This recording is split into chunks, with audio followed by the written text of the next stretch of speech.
Good morning. Thank you for joining me in this morning mindfulness practice. How's your attitude today? Is it one of expecting the best to happen? Or are you constantly on the lookout for what's going to go wrong? Our attitude is a composite of our thoughts, our words, our actions, our thoughts, our feelings, and our actions.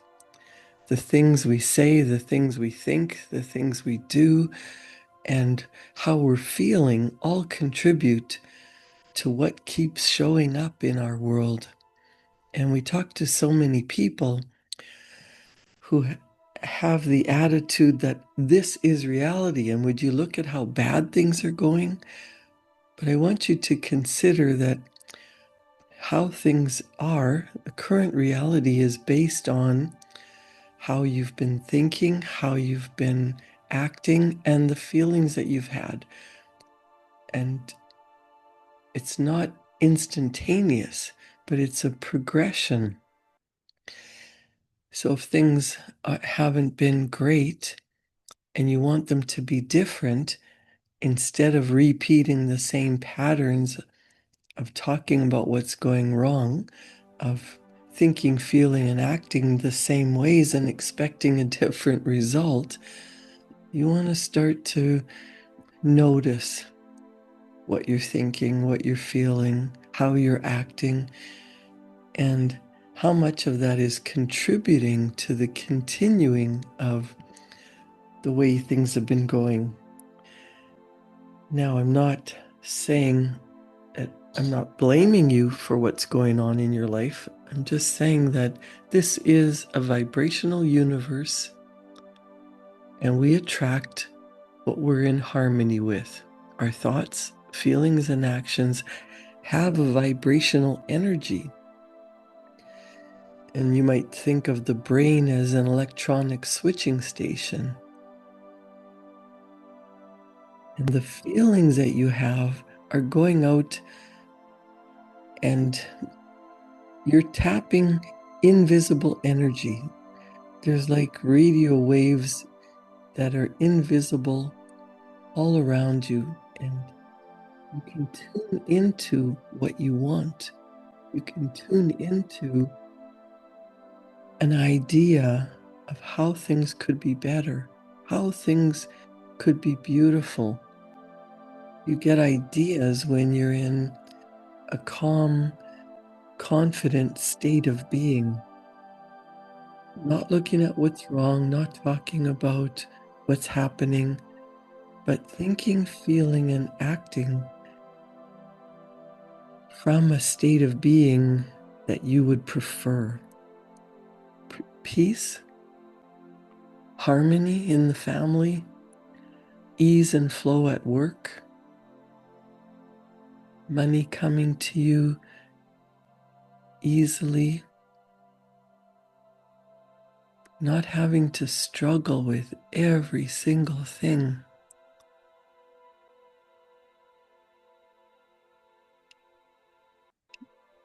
Bob Proctor taught me that attitude is the composite of your thoughts, feelings, and attitudes. It's not just your thoughts and feelings, but it's your thoughts and feelings when combined and expressed in your action.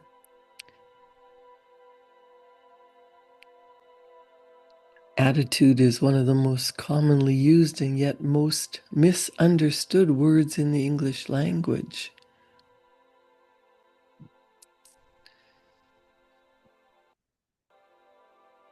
In his book, The ABCs of Success, Bob Proctor, who is one of the world's greatest prosperity teachers, he says, nature gave a wonderful gift to most of her little creatures, a gift we call protective coloring, so that the deer blends in the forest, the fish into the stream, and the bird into the tree. But from one notable creature was this gift withheld. The human creature stands out like a sore thumb on any sort of terrain. I believe this is because the human was given a much greater gift. You and I have the godlike power to make our surroundings change to fit us. When you change or improve as a person, your environment and surroundings change to reflect this improvement. Just as you can tell what a business is doing for a community by observing what the community is doing for the business, so can you, with a few notable exceptions, tell what a person is doing for the community by assessing what the community has done for the person. You can tell a lot about a person by carefully examining his or her environment. Contrary to popular belief, people are not the reflection of their environment nearly as much as we might think. Environment is a reflection of the people. Change the people for the better, and the environment will change for the better as well. Watch one person change, and that person will leave his or her old environment and seek out a new one that more closely reflects their emerging being. Our attitude is the environment we carry with us during the day. It proclaims to the world what we think of ourselves and indicates the sort of person we have made up our minds to be. It is the person we will become. Yes, we look at the fish, the bird, or the animals in the wild. We do marvel at how well nature has camouflaged them. But don't you think we should spend a little time being overwhelmed by our own great gift of creative ability? Then do all we can to develop and utilize this ability. Our environment, the world in which we live and work, is a mirror of our attitudes and expectations. And Bob also said, your living is determined not so much by what life brings to you as by the attitude you bring to life. Not so much by what happens to you as by the way your mind looks at what happens.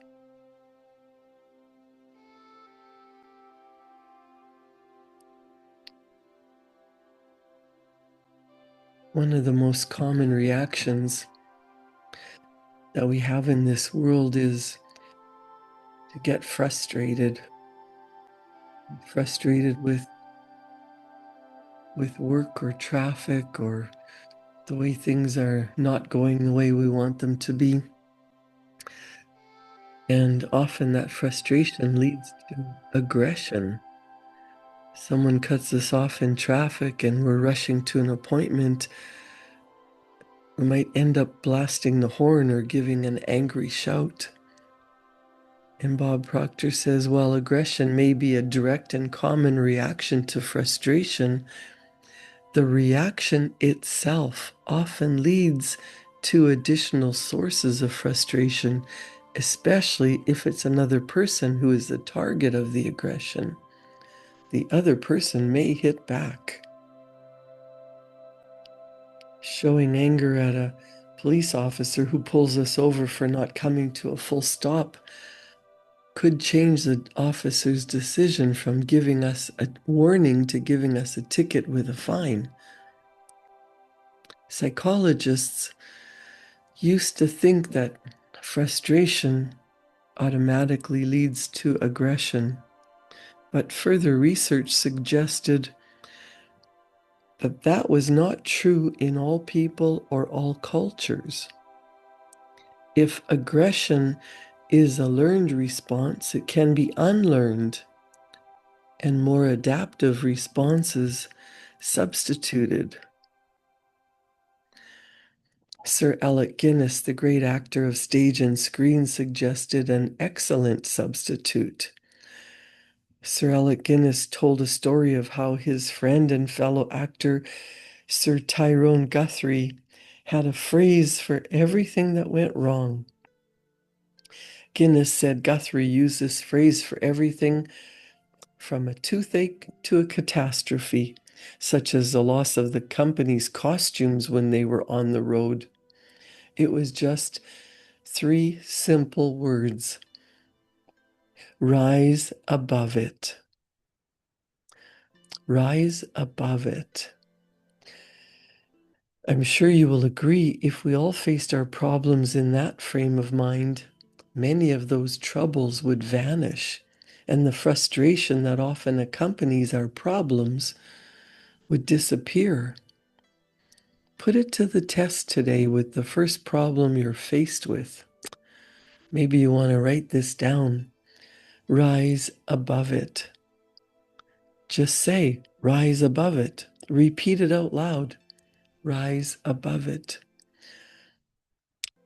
You know, in this day and age, Mel Robbins talks about let them be upset. Let them get angry. Let them talk about you. Let them have their own opinion. You can rise above it.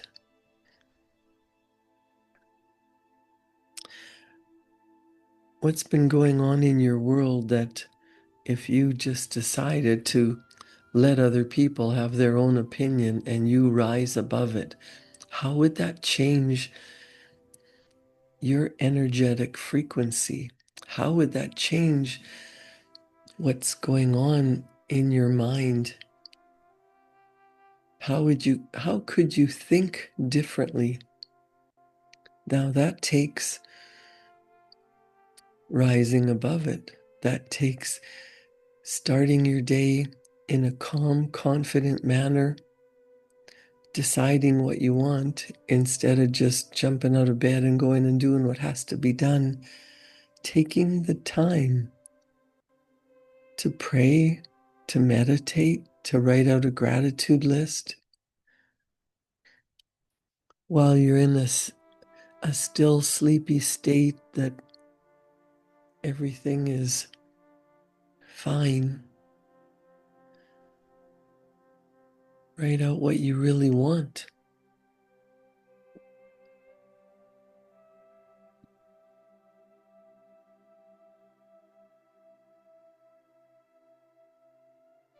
Give thanks for what you already have, even for the challenges and the problems that you've overcome, because those have made you stronger. Those have brought you to where you are. And where you are is just a temporary step on your journey. What you want, whether it's physical manifestations of a beautiful home and car, your business running the way you want it to be, do you focus on who you want to serve and how you want your business to run, and how you feel now that you've helped so many people get what they want? Loving, caring relationships.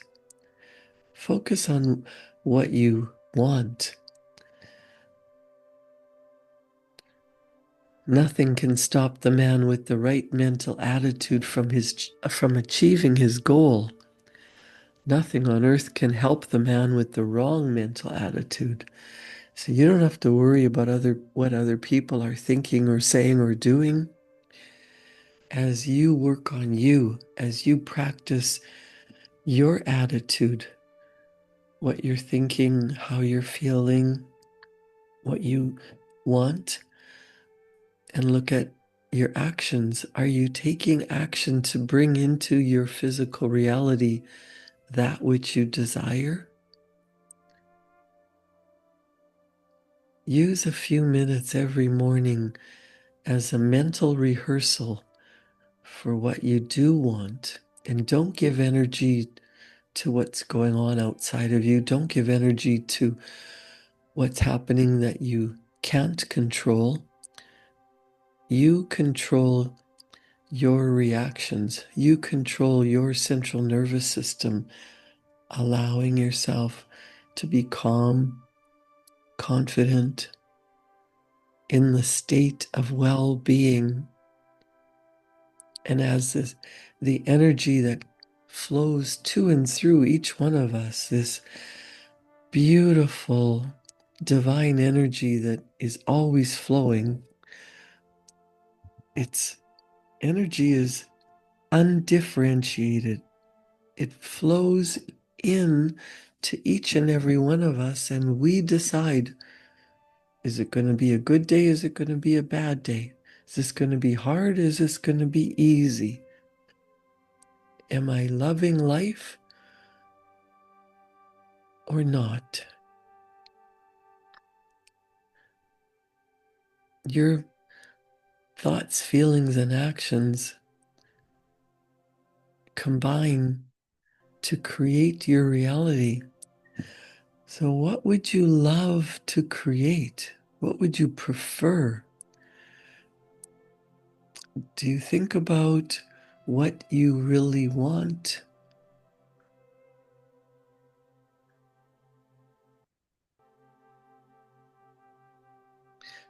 Rather than looking around at what's creating unhappiness, criticizing what's going on, and worrying, what if we made a list of what we would prefer? What would peace feel like in my family, in my working world, in my relationships, in my community? Am I contributing to peace? What does that feel like to just sit calmly and reflect,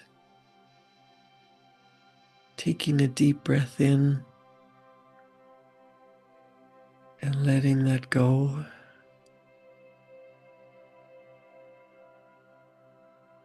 By replacing worry and doubt and anxiety with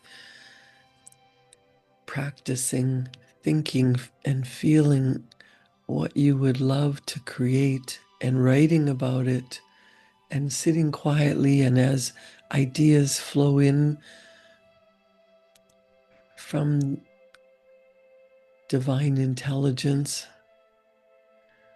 from the state of being calm and at peace, ideas will come. What do you want? As you think about what you prefer and get into that state of being, what it would be like to be happy, to be healthy, to be wealthy, to be loved, to be the right body size, to be the person that has a wonderfully running business with money pouring in and doing what you love and people paying you for it. How would that feel? How would that change your life?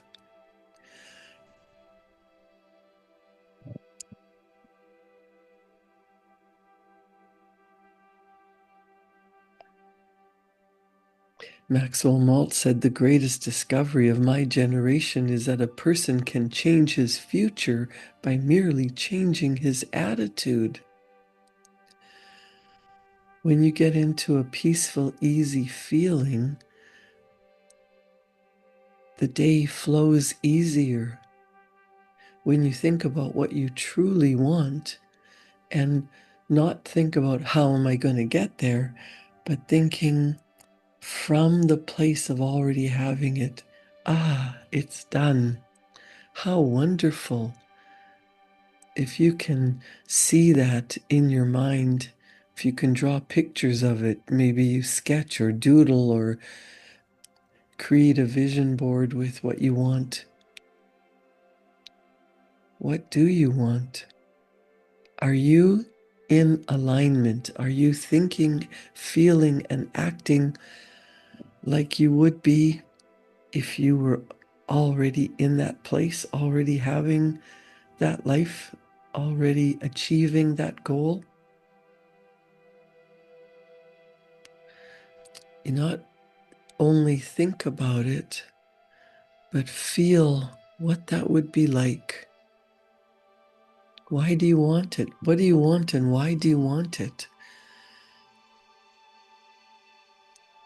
Write it down and think about what it's like to be there now.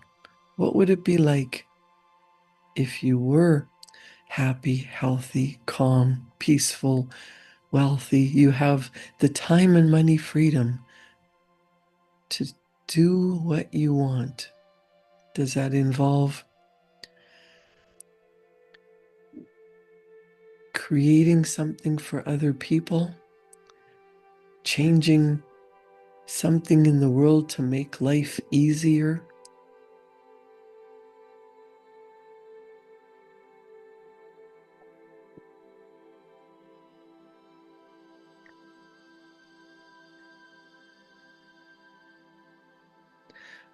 Instead of allowing outside influences to have an emotional effect on you, to react to what's going on, practice more getting your heart and your brain coherent with being the person who already is peaceful, happy, content, grateful.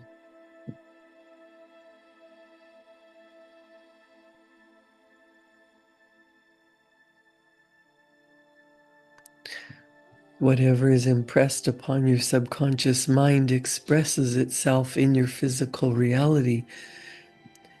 It takes getting into the habit of thinking and feeling and acting as if in order to become the person that has the goal. So you decide on a goal, you decide an outcome, a result that you prefer. Get emotionally involved in it. Spend some time every morning. Maybe you want to also do this halfway through the day. Take a break from current reality and practice. What do you really want? How would it feel? What would it be like to already be there? And then before you go to sleep tonight, you can program your subconscious mind to go looking for it tomorrow. Think what you prefer, what it's like to be that. Feel the feelings, allow that to wash over you. Go to sleep pretending that that already happened, pretending that you're sleeping in the bed that you want to be sleeping in your ideal home, surrounded by the people you love. And tomorrow morning, you're waking up doing what you want to be doing, the purposeful work that you would be loving, enjoying seeing the results. The subconscious mind can only accept, it accepts everything that comes to it as real. So when you practice thinking about what you truly desire, feeling what it's like to be that, to be there, to experience it, what's it going to be like? That feeling, the emotion, is the language of the subconscious mind. So rather than just being consciously aware, the more you feel into it, the more you pretend in your mind that it's already done, your subconscious believes it and it starts looking for evidence. It starts to show you what you've been thinking, feeling, and acting. And since it has no ability to differentiate between what is real and what is imagined, it would be wise to spend more time imagining how you would love to be living your life, what it would feel like, creating pictures of that beautiful end result, that goal, that outcome, whatever it is you want. Imagine what it feels like. Put yourself into that vibrational energy. Talk to yourself as if it's real. Practice in your mind, repeating, rehearsing over and over until it becomes a habit.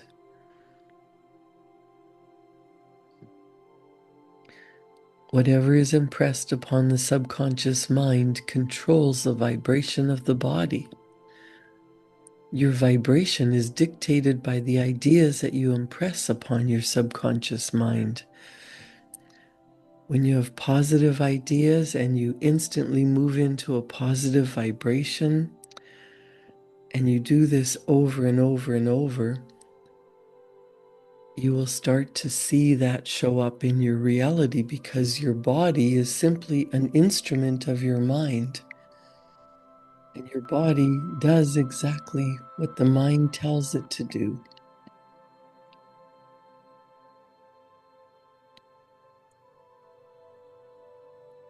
We don't want the outside world controlling us. We want to control the outside world, and we do that by controlling the inside world,